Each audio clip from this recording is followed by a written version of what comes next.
Patrick Hutzel from intensivecarehotline.com with another quick tip for families in intensive care. So today I have a question from Richard who says, can an elderly man who's on a tracheostomy and ventilator recover? This patient is my dad and he has been sleeping for around a week now.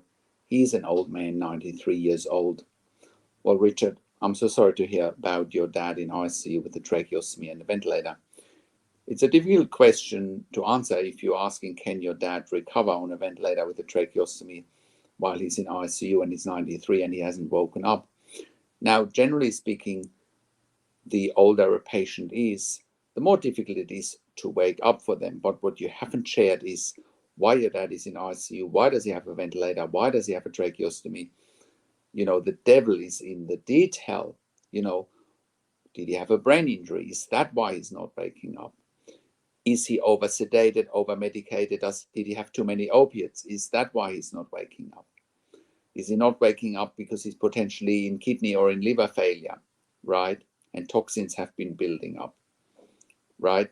So there are a lot of questions that are unanswered. You know, is he not waking up because the ICU is not mobilizing him or can't mobilize him because he might have fractures? So there are many question marks here, Richard, in terms of what might happen depending on, you know, how we could fill in the blanks here. Why your dad is in ICU. The devil is in the detail, you know, in order to give you a conclusive answer whether he can recover or not really is by either talking to the doctors and nurses directly, by me talking to the doctors and nurses directly, or look at medical records. Ideally do both, you know. Also, what have they told you, you know, is possible, and how can you verify that what they're telling you is accurate? You know, age is not a hindrance for someone to recover, definitely not. It might make things more difficult, but, you know, anyone can recover irrespective of age, you know. It also depends what quality of life would be acceptable for your dad, right? Also, if for whatever reason he can't come off the ventilator, can't recover, does need a tracheostomy for longer, you know, have a look at intensive care at home. With intensive care at home, you know, patients can leave intensive care and continue intensive care treatment in the comfort of their own home with critical care nurses, similar to an ICU environment, right? So for more information there, go to intensivecareathome.com and check out more information there. You know, intensive care at home, you could also provide end-of-life care at home for your dad, you know, again, if that is what you want. You know, maybe he won't wake up, maybe he does need end-of-life care, maybe he doesn't want end-of-life care in a hospital, in an ICU, you know, which is more than understandable. No one wants to die in ICU. You know, everyone wants to have a dignity and privacy and wants to have a say if they're going to die in which environment. You know, I believe a home care environment is the best choice. So I hope that gives you some insights there, Richard, and also helps you and other viewers about the missing links that we need to help you answer your questions.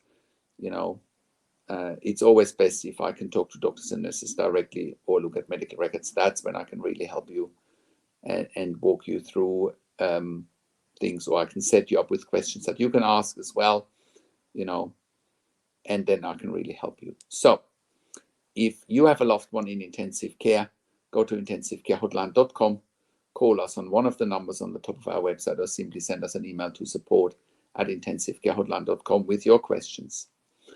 Also, have a look at our membership for families in intensive care at intensivecaresupport.org.